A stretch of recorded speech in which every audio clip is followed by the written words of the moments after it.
మరియు జంతువులన్నీ సమావేశం అయ్యాయి.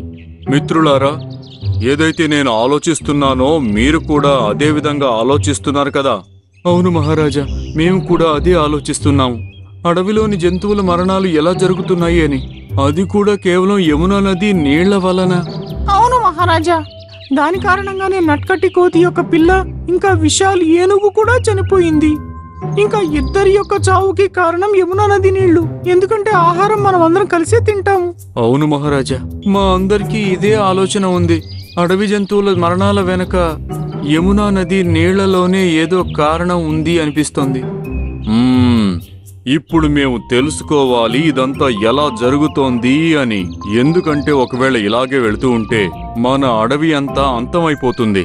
మనం చేతిలో చేయి వేసుకుని అలా కూర్చుండలేం. ఈ రోజు మన కుటుంబంలోని 2 సభ్యులు చనిపోయారు, రేపు ఇంకెవరైనా చనిపోవచ్చు.